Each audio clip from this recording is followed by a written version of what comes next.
الحمد لله وكفى وسلام على عباده الذين اصطفى أما بعد. أعوذ بالله من الشيطان الرجيم. بسم الله الرحمن الرحيم. وكذلك جعلناكم أمة وسطا لتكونوا شهداء على الناس.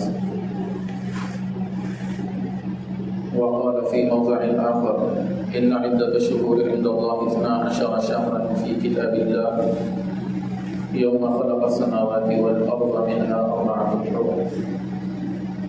صدق الله العظيم. وقال النبي صلى الله عليه وسلم: لا عدوى ولا طيرة ولا هام ولا سفر. وقال في موضع آخر: من أتى عرافا فسأله بشيء فلم تقبل له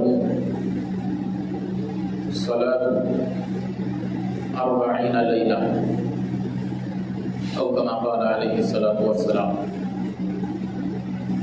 محترم دوستوں اور عزیز ساتھیوں،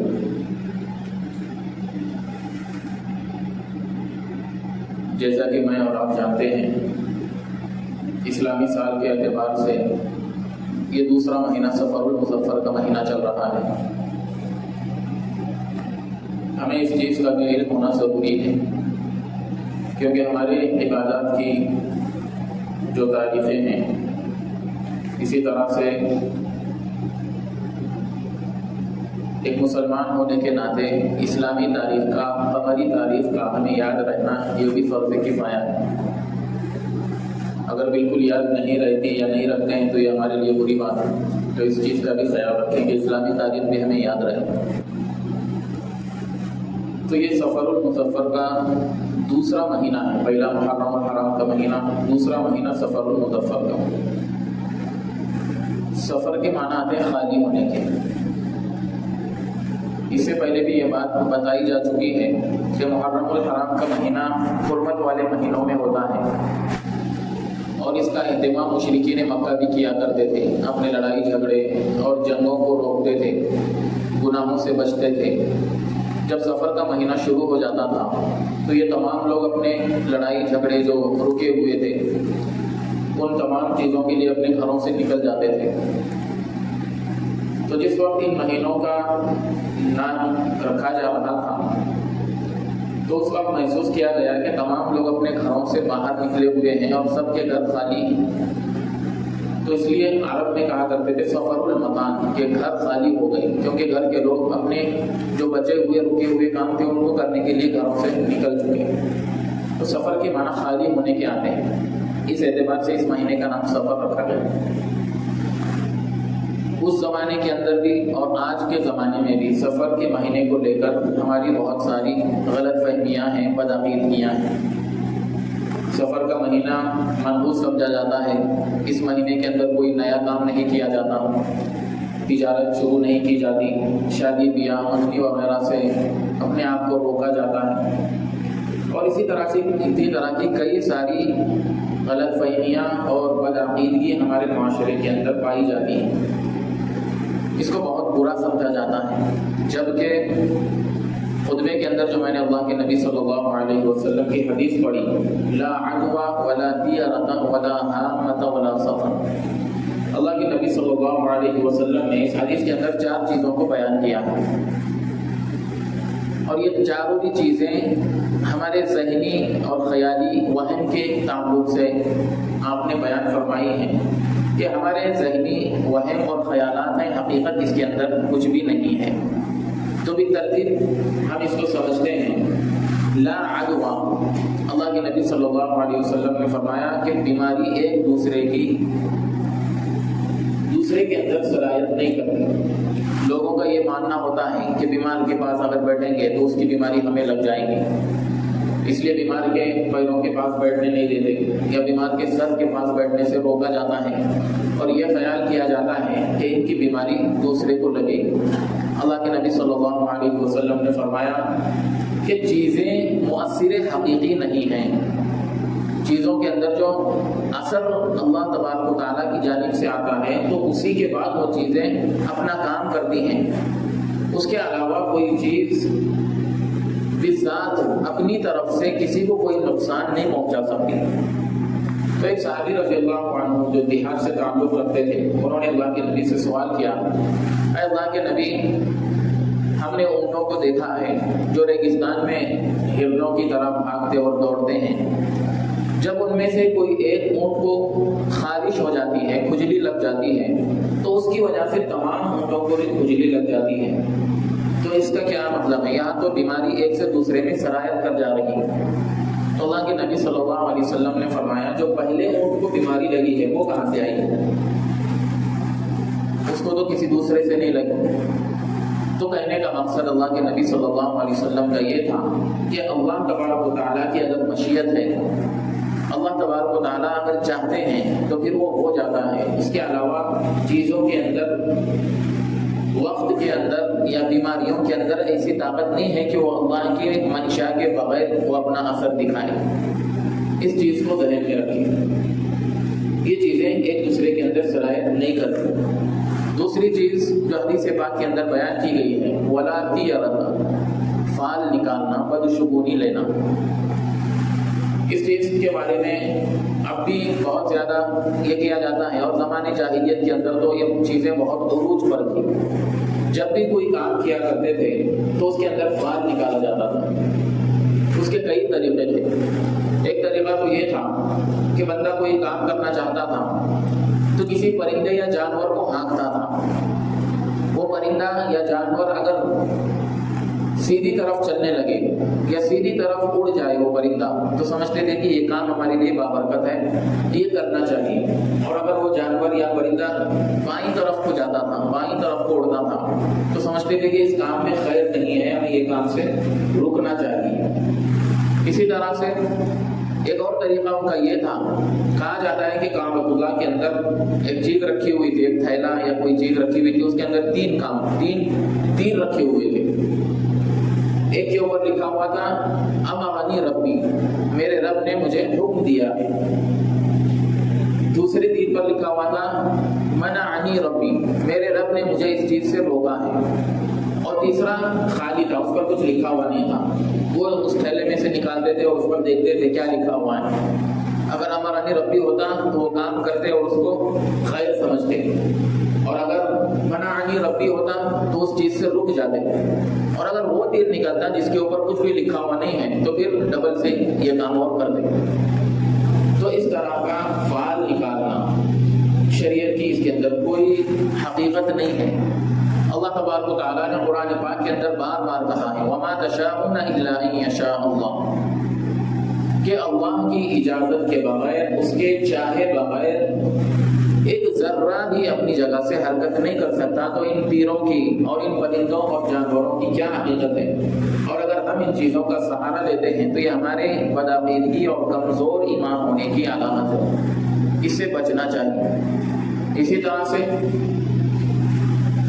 اسی کے اندر وہ چیز بھی آتی ہے جو کاہن وغیرہ کرتے ہیں، فال نکالا جاتا ہے، یا جس کو یہ کہتے ہیں کہ مہرت نکالی جاتی ہے کچھ لوگوں کے پاس جا کر، ہاتھ دکھا کر یا پیشانی دکھا کر اس سے اپنا مستقبل پوچھا جاتا ہے، جبکہ وہ خود ایک انسان ہے، اللہ کا محتاج ہے اور کمزور اور ضعیف ہے۔ قادر مطلق تو احکم الحاکمین تو اللہ تبارک و تعالیٰ کی ذات ہے، لیکن لوگ ان لوگوں کے پاس جا کر اس طرح سے اپنے مستقبل کے بارے میں پوچھتے ہیں اور اس کے مطابق اپنے کام کو انجام دیتے ہیں۔ یہ کام اگر غیر کرتے ہیں تو اس کے اندر تعجب کی بات نہیں ہے، لیکن یہ کام اگر مسلمان کریں اور اس پر 100% بھروسہ کریں تو یہ ہمارے ایمان سے خالی ہونے کی علامت ہے۔ اور اللہ کے نبی صلی اللہ علیہ وسلم کا یہ پاک ارشاد ہمیں یاد رکھنا چاہیے کہ اللہ کے نبی صلی اللہ علیہ وسلم نے فرمایا من اتی عرافا، کہ جو بندہ کسی کاہن کے پاس جاتا ہے،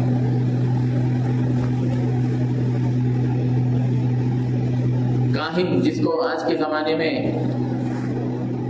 وہ آگے کی جو بھوشیوانی بتانے والا جس کو کہا جاتا ہے، ہاتھ دیکھ کر یا چہرہ دیکھ کر جو بتاتا ہے، جو بندہ ایسے شخص کے پاس جاتا ہے فَسَأَلَهُ بِشَيْءٍ اور اس سے کوئی چیز پوچھتا ہے، اللہ کے نبی صلی اللہ علیہ وسلم فرما رہے ہیں فَلَمْ تُقْبَلْ لَهُ صَلَاةٌ 40 لَيْلَةً، ایسے شخص کی 40 دن تک نماز قبول نہیں ہوتی۔ مسلم کی روایت ہے، صحیح حدیث ہے۔ 40 دن کی نماز ہماری غارت ہو جاتی ہے اس بدعقیدگی کی وجہ سے، تو اس سے ہمیں رکنا چاہیے۔ اگر ہم نے 100% اللہ پر ایمان لایا ہے، اس کی شریعت پر ہم نے ایمان لایا ہے، اپنے آپ کو مسلمان کہتے ہیں اور ہم اس عقیدے کو مانتے ہیں کہ مرنے کے بعد اللہ کے سامنے کھڑا ہونا ہے، اسی نے ہمیں زندگی دی ہے اور وہی ہمیں موت دینے والا ہے، زندگی اور موت اس کے ہاتھ میں ہے، تو بیچ کا جو زمانہ ہمارا ہے وہ کسی اور کے ہاتھ میں اللہ تبارک و تعالیٰ کیوں دیں؟ نہ خود ہم اپنی مرضی سے آئے ہیں، نہ خود اپنی مرضی سے جانا ہے، تو زندگی کس طرح گزرے گی اور کیا ہوگا یہ کوئی اور ہمیں بتائے، یہ تو بے وقوفی کی بات ہے۔ جبکہ قرآن کہہ رہا ہے ما اصاب من مصیبت فی الارض ولا فی انفسکم الا فی کتاب من قبل ان نبرأها ان ذلک علی اللہ یسیر۔ کوئی مصیبت جو زمین کے اندر آتی ہے یا خود تمہاری جانوں پر پڑتی ہے، اس چیز کو ہم نے لوح محفوظ میں اس سے پہلے ہی لکھ دیا ہے، من قبل ان نبرأها ان ذلک علی اللہ یسیر، اور ان چیزوں کو ہونے سے پہلے اللہ تبارک و تعالیٰ لوح محفوظ میں لکھ دیتے ہیں، تو یہ اللہ کے لیے کوئی بڑی بات نہیں تھی، کیونکہ اسی نے اس جہاں کو بنایا ہے، تو وہ سب جانتا ہے کہ آگے چل کر کیا ہونے والا ہے۔ اس کے علاوہ کوئی ایسی طاقت اور قوت نہیں ہے جو ان چیزوں کو جاننے والی ہے۔ اس لیے ان چیزوں کا عقیدہ ہم قرآن و حدیث کے خلاف ہیں۔ واضح طور پر قرآن اور حدیث جب کہہ رہا ہے تو ہمارا اور آپ کا یہ عقیدہ رکھنا، یہ غلط فہمیاں پالنا شریعت کے تعلق سے یہ ہمارے بدعقیدگی اور کمزور ایمان کی علامت ہے۔ اس لیے ان چیزوں میں ہمیں عقیدہ نہیں رکھنا چاہیے، کلیئر ہونا چاہیے کہ اللہ تبارک و تعالیٰ کی ذات کے بغیر، اللہ کے منشے کے بغیر کوئی چیز وجود میں نہ آ سکتی ہے اور نہ ہی وجود سے ختم ہو سکتی ہے۔ اگلی چیز جو اللہ کے نبی صلی اللہ علیہ وسلم نے بیان فرمایا ولا حامہ، حامہ کی کوئی حقیقت نہیں ہے۔ حامہ کس چیز کو کہتے ہیں؟ زمانے جاہلیت کے اندر یہ عقیدہ رکھا جاتا تھا کہ کسی نے کسی کو قتل کر دیا تو وہ لوگ یہ سمجھتے تھے کہ اس کے گردن میں سے، اس کے سر میں سے ایک جانور نکلتا ہے اور وہ اس کے انصاف کے لیے بھٹکتا رہتا ہے اور پینے کے لیے دودھ مانگتا ہے، جب تک اس کو انصاف نہیں ملتا وہ ایسے ہی بھٹکتا رہتا ہے، اور جب وہ قاتل کا گلا جب تک قلم نہ کیا جائے، اس کا سر قلم نہ کیا جائے، اس وقت تک وہ بے چین رہتا ہے، اور جب بدلہ پورا ہوتا ہے تو یہ ہوا میں اڑ کر غائب ہو جاتا ہے۔ تو یہ کتنی بچوں والی باتیں اور کتنی ایک بدعقیدگی کی باتیں ہیں۔ آج بھی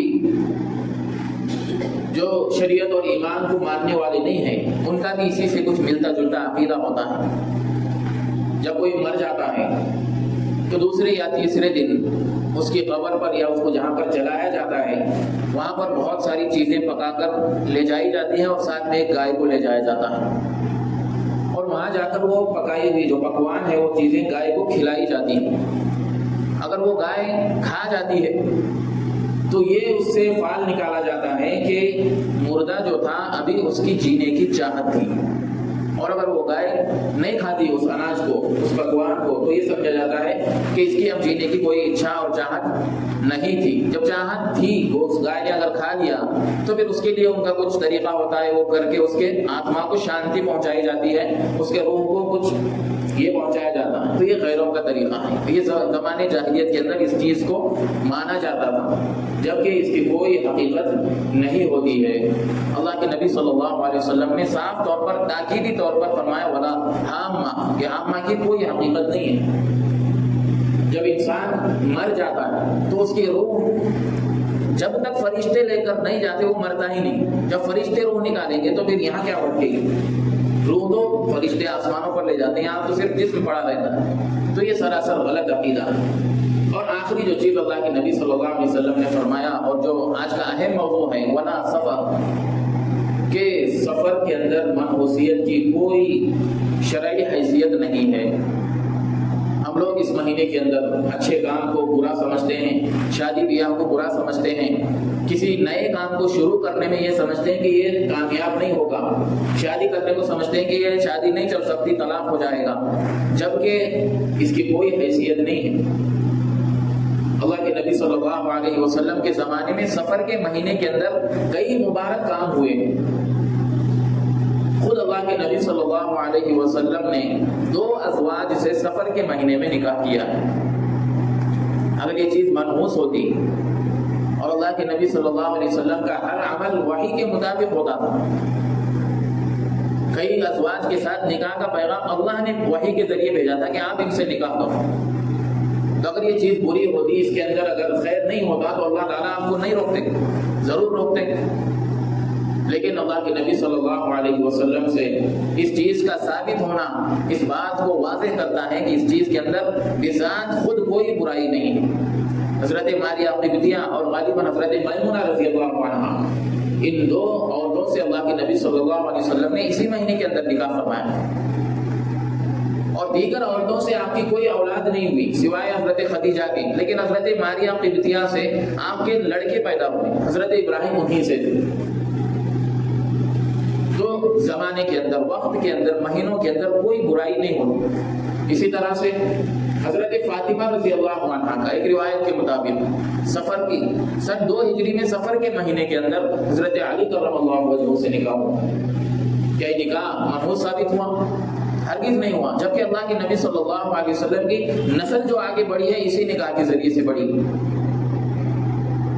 تو زمانے کے اندر یا وقت کے اندر اس طرح کی کوئی حیثیت نہیں ہوتی جب تک اللہ کی منشا اس کے ساتھ نہ جڑی ہو، اور اگر اللہ تبارک و تعالیٰ کچھ چاہے کہ برا ہو تو پھر سب سے مبارک مہینہ ہمارا رمضان المبارک کا مہینہ ہے۔ اگر اللہ کی اپنی مصلحت اور حکمت کے تحت کچھ چاہے تو اس مہینے کے اندر بھی کچھ چیزیں ایسی واقع ہو سکتی ہیں۔ خیبر جو فتح ہوا اس کے 16 قلعے تھے، تقریباً 16 دروازے تھے، 15 دروازے آسانی کے ساتھ فتح ہو گئے۔ اس قلعے کا ایک دروازہ فتح نہیں ہو رہا تھا، بہت محنتیں، مشقتیں، جد و جہد لگی۔ آخر میں اللہ کے نبی صلی اللہ علیہ وسلم نے حضرت علی کو بھیجا، انہوں نے اس چیز کو فتح کیا، اور سب سے بڑا لقب ان کو فاتح خیبر کا جو ملا ہے وہ اسی مہینے کے اندر ملا ہے۔ اور اللہ کے نبی صلی اللہ علیہ وسلم نے انہیں بشارت دی تھی، اگر یہ پورا مہینہ اگر برا ہوتا تو ان کے لیے بشارت ملتی، برے مہینوں کے اندر تو بری چیزیں سامنے آنی چاہیے، تو ایسا کچھ نہیں تھا۔ اور کئی ایسے واقعات ہیں جو سفر کے مہینے کے اندر واقع ہوئے ہیں اور بہت بابرکت واقع ہوئے تاریخ اسلام کے اندر۔ اس لیے اس طرح کے بدعقیدگیوں کو اور اس طرح کی غلط فہمیوں کو جو شریعت کے تعلق سے ہم نے پالی ہوئی ہیں 100% ترک کر دینا چاہیے، چھوڑ دینا چاہیے۔ خاص طور پر 1 تاریخ سے 13 تاریخ تک، جس کو 13 تیزی یا کچھ کہا جاتا ہے، بہت ہی منحوس مانا جاتا ہے۔ اسی طرح سے ہر مہینے کی 3، 13 اور 23، 8، 18 اور 28 ان تاریخوں کو منحوس سمجھا جاتا ہے۔ ہفتے کے اندر ہفتہ منگل اور بدھ کے دن کو منحوس سمجھا جاتا ہے، کچھ کام اس کے اندر کرتے ہوئے لوگ کتراتے ہیں، جبکہ اس کی کوئی حقیقت نہیں ہوتی ہے۔ اللہ تبارک و تعالیٰ نے اتنا بڑا جو کائنات کو وجود بخشا ہے کہ اللہ تبارک و تعالیٰ نے ایسی چھوٹی موٹی چیزوں کے حوالے کر دیا ان کائنات کے امور کو، ایسا ہرگز نہیں ہو سکتا۔ ہمارے ایمان کی کمزوری کا تو حال یہ ہے کہ راستہ چلتے ہوئے بلی سامنے سے گزرتی ہے تو ہم سمجھتے ہیں کہ ہمارا کام فیل ہو گیا، بلی سامنے سے گزری، اور کالی بلی اگر گزری پھر تو وہ واپس گھر لوٹتا ہے۔ اسی طرح سے وہ منگوس سامنے سے گزرتا ہے تو یہ سمجھتے ہیں کہ اب کام اپنا پکا ہونے والا ہے، اس کو اچھا فال لیا جاتا ہے۔ اسی طرح سے بہت ساری چیزیں ہیں دیہاتوں کے اندر، شہر میں تو یہ چیز سننے میں نہیں ملی۔ وہ ایک پرندہ ہوتا ہے جس کو ٹیو ٹیوی کہا جاتا ہے، وہ پکارتی ہے تو سمجھتے ہیں کہ آج کوئی تو گلی میں مرنے والا ہے، یا کوئی مر گیا تو یہ بولتے ہیں کہ کچھ تو ہونے والا تھا، 2-3 دن سے وہ پرندہ بہت پکار رہا تھا۔ تو اس طرح کی یہ بدعقیدگی ہمارے ایمان کے خلاف ہے، شریعت کے خلاف ہے۔ اسی طرح سے کوا اگر گھر پر آ کر پکارے تو یہ سمجھا جاتا ہے کہ اب مہمان آنے والے ہیں، تو اس کی کوئی حقیقتیں نہیں ہے۔ اسی طرح سے ایک اور چیز بہت زیادہ مشہور ہے، قمر در اقرب، جب شادی بیاہ کا موقع آتا ہے تو بہت سارے لوگ امام صاحب کے پاس آتے ہیں، ذرا کیلنڈر نکالو، امام صاحب خوش ہو رہے ہیں کہ امام صاحب کے مشورے سے تاریخ نکالی جا رہی ہے، تو ان کو بولتے ہیں کہ صرف تم یہ بولو قمر در اقرب کی تاریخ کون سی ہے اس مہینے کے اندر، باقی وہ چھوڑ کے ہمارا ہم نکالتے ہیں۔ تو اس چیز کے اندر کوئی حقیقت نہیں ہے، کوئی قمر در اقرب، اور اسی طرح سے ایک اور چیز ہے، یہ دو چیزیں چاند کے مکانات ہیں، اس کا معیار ہے، وہ اس وقت میں وہاں ٹھہرتا ہے اور اس کا اگلا پڑاؤ اس چیز اس جگہ میں ہوتا ہے۔ تو یہ سائنسی ایک چیز ہے، اس کا چیزوں کے اندر منحوسیت ڈالنا، اثر انداز ہونا، یہ ہرگز شریعت کا اور ہمارے ایمان و حدیث کا تقاضا نہیں ہے کہ ان چیزوں سے ہمارے کاموں کے اندر کوئی فرق پڑے۔ اللہ تعالیٰ سے دعا ہے کہ اللہ تعالیٰ ہم تمام کو صحیح عقائد کے ساتھ نیک اعمال کی توفیق عطا فرمائے۔ اللہ تعالیٰ ہم تمام کو دین کو سمجھ کر اس پر صحیح طریقے سے اللہ کے نبی صلی اللہ علیہ وسلم اور صحابہ کرام کے طریقے کے مطابق ہمیں زندگی گزارنے کی توفیق عطا فرمائے۔ وآخر دعوانا الحمد للہ رب العالمین۔